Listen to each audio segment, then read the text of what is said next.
If you was talking about the chaos realm as jazz. So what she's trying to do, and what she also told me, I'm glad we kept talking about it because you reminded me of this too.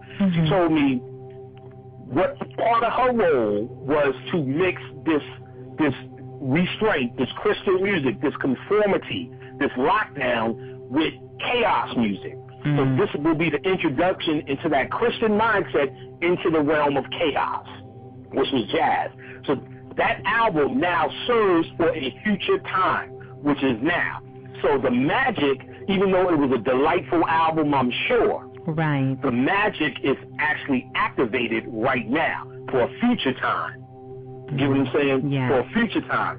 So now you can use this thing from the magical perspective, from the active perspective of, so all those who are like, you want to go to war, you know, because this Christianity has done so much to your people. This is how you go to war. These are your soldiers. These are the gods and goddesses that are here fighting with you from that other side. So with their artistry that's left behind, they may have just been going with creativity then, but remember, we all came to the planet to do what we came to do. So leaving that behind for an end-time future, the way the stars are lined up now, end-time spiritual events, those things become activated as weapons. And it's all about you just putting your energy to it, not your physical energy or your physical emotion and stress. And oh, look what they're doing to this, look at this. Somebody crying because they had an Obama chicken sign. Oh, look what they're doing. Instead of doing all of that, take that energy and get into the zone with this music, and you're better served that way. You're better serving your cause that way. Right. All right. So, also Fela, I won't spend time.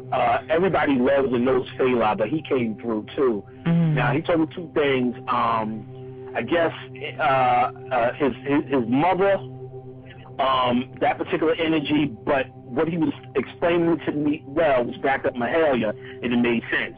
His grandfather, was one of the first people they brought over to Europe, and they didn't really teach him how to sing, but when he came back, because they brought him there for singing or something like that. Right. When he came back, he was singing gospel music, and he was very big in Nigeria, but was used as propaganda. They would just play his songs everywhere, but it was an attack against the Orishas. Now you gotta remember, because they put him in the energy, he never said if the grandfather knew it or not. And this is a known story. This was not just through channel. This is a known story. In fact, they did that shit in Iraq, but it backfired. What they would do, the Americans would play Lionel Richie's album with Hello on it. For the Iraqis, thinking it would go crazy. Right. And then and they just kept playing, hello, is it me you're looking for? Yes. And the shit backfired. Them niggas started going out and buying Lionel Richie albums, and that nigga went multi-platinum again off of that old album, and he's the first American that did a tour in fucking Iraq based upon this shit. Because they tried to use that shit as mind control. You know what I'm saying? When you hear repetition, like in a song, it can be used loud. Oh, that's some mind control for your ass. That's what they did with them niggas, David Koresh and them niggas. Just kept playing the same song over and over. So that's a tactic. That's a motherfucking tactic. And so they tried it with Lionel Richie, but fucked up and got Lionel Richie a bit more richer. So they was doing that with Fela's grandfather, because when they tried to, I guess whoever British or whatever the fuck colonists came into Nigeria as propaganda, and then of course they couldn't sing the song. They had to get one of their own to do it. So I'm sure he was used or however you want, but that same realm that Mahalia Jackson gets locked into, he was locked into. So I'm hearing from Fela very conscious, he's a pan energy, such as myself, was just telling me about it and kind of co-signing or backing up. Fela does not need any help. He came down here conscious and left consciously. But what he was co-signing was that particular Christian realm that we were talking about is starting to break up. Now his grandfather was in that realm. Now you would say, well, how come Fela couldn't save him? Because just like on Earth, you cannot save anybody. People have the student finds the teacher. You get what I'm saying? Yes. So if they're sidetracked, they never get to really get the understanding to even know there's a greater understanding. You get what I'm saying? Right. To even know there's a greater understanding. For instance, the Orishas, because the Orishas were for Nigeria and the Nigerian people. Once it got to the West, they came to America, yes. and got exploited by masses of people based upon your thought forms. You could just fuck that pantheon up. You can make them just as ignorant when ignorant people now start to deal with this sacred science. So when I was dealing with the Orishas in 97, not as a worshiper, but one-to-one conversation with them, they were basically telling me shit like, and they told us to Bobby as well, they didn't even know there was something outside of them. When they started seeing all these gods. I found out once they told me that, I brought this to Bobby. Bobby told me they told him that too. When he does his lectures, he calls out all of these gods and libations. So when he started telling people the Orishas aren't on your side, that the energy is now demiurge, and he's done this in the early 90s. Right. But to give people a shortcut, they have now transformed into something else and are usable. I'll just keep it there because it's a whole other lecture just me dealing with that. Right. And I know people just love them some Orishas. But now, this was all explained through Bobby's lectures. I've explained it as well. So if you need to hear more on that, you need to find the stuff where I dealt with it. Now, but nevertheless, he told me, when he called out all those gods, that they really didn't, they was telling they didn't know there was nothing above them. Based upon them becoming ignorant with many masses of ignorant people now starting to use them. And if you think I'm wrong, you're just using them for relationships, getting out of jail free cards, how to get women, how to get men, the rest of that bullshit. That lowers the frequency of what these things were created for. That's why every African culture, almost, they could share certain template energies, let's say like Baba Luaye, he had 3 other names, but most pantheons were created by certain cultures. The Congo Palos, you get what I'm saying? Right. And many are lost and forgotten, as they're supposed to be, because they were made to serve those particular people. You know what I'm saying?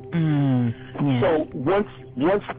So if I came to your village, you would tell me about your gods, and maybe I would compare them to my gods, but it was your party. You get what I'm saying? Yeah. It was your party. And this was because you wanted to keep the energy pure energy. So the masses of people who are not, and we're not talking about classic initiation, even though those old initiations counted back then in Africa, but that's not the only way. That initiation was there so you could get into the mindset of these particular gods you're going to be dealing with, so you don't fuck it up for nobody else by bringing low energy or Oshun, help me find a lover. No, you're supposed to deal with that for soulmate in all aspects of love. Oshun can help you, but just for this because he cheated on me, now you want to use Oshun because some nigga cheated on you and don't like you. That's a different story from using Oshun to make a strong bond stronger. A love affair blossom more. That's a functioning love affair. You're trying to use this dysfunctional love that you got. He's beating your ass, but if you use Oshun, he'll like you more. Shit like that. That actually, you put Oshun in the loop and lower the energy. That makes them corrupt. That makes it a low vibration. You get what I'm saying? That's why they all have different paths, because different paths were for different levels. Correct. These lower levels will get corrupted just like any other nigga who would be what we would call an Uncle Tom, if you will. So not only was the initiation important as a rites of passage and a ceremony, but primarily you were doing it based upon the culture. Y'all ate, slept, honored the same way. Y'all seen what was dysfunctional the same way. Keeping a unified quantum mindset when you dealt with these quantum entities. You know what I'm saying? Yes. Nowadays, Why does an initiation work? Because anybody with fucking $1,000 can do it. That defeats the purpose. All I need is to be $1,000 and I become a priest of Oshun or a priest of fucking Ogun. That doesn't even make sense. That's just to get your $1,000 if you're not smart enough to figure that out. Right. These people went through, the initiation wasn't for everyone. You had to be at a certain level. Just having the money wasn't enough. That's now, so they didn't know anything was outside of them. This realm that we created with our mind, they enjoyed and lived there.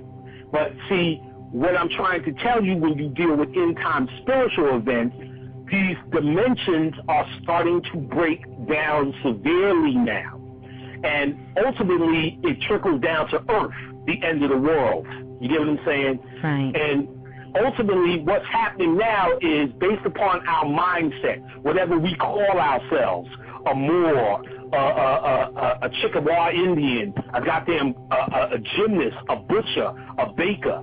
Not saying nothing's wrong and call what you call yourself, but you create a heaven based upon what you call yourself. You go to fisherman's heaven. You go to woodcutter's heaven. You get what I'm saying? These are nothing but dimensions, an extension of the same illusion you are on Earth.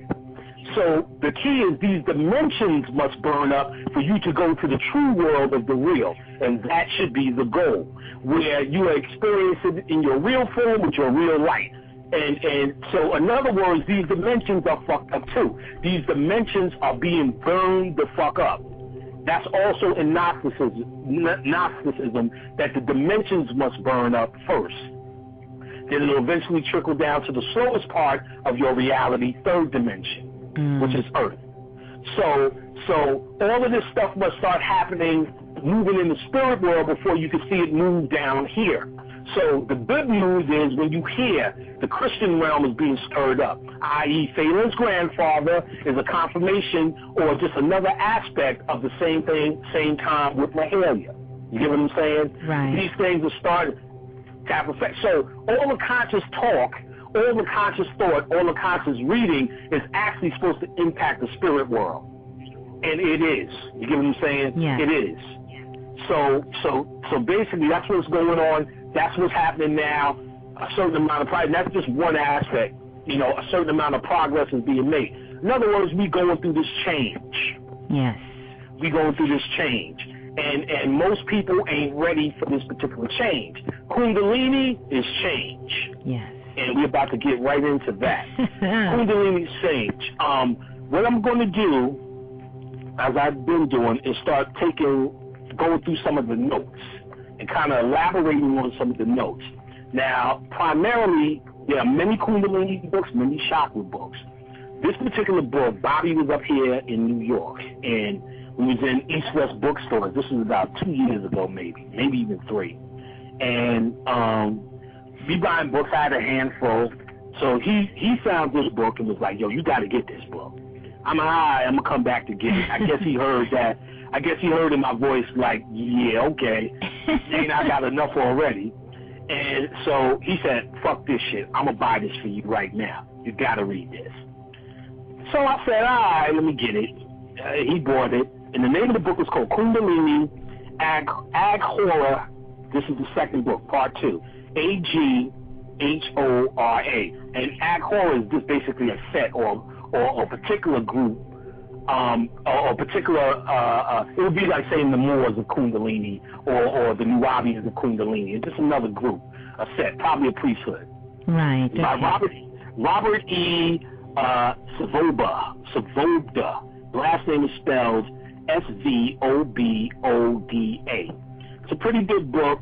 I read through it, but I skimmed through it just for quotes to elaborate, and you should get the book. It has a lot of Sri Yantras in there. You know, a lot of things. It talks about the immortals, music, all of this thing. But we're going to go through some of these quotes and some other quotes that I gathered from around and try to deal with it. All right, you ready? All right. Yes, we're ready. All right. So, the study of philosophy without a longing for liberation is like dressing up a corpse. Now, that's a very powerful statement. Most people talk about raising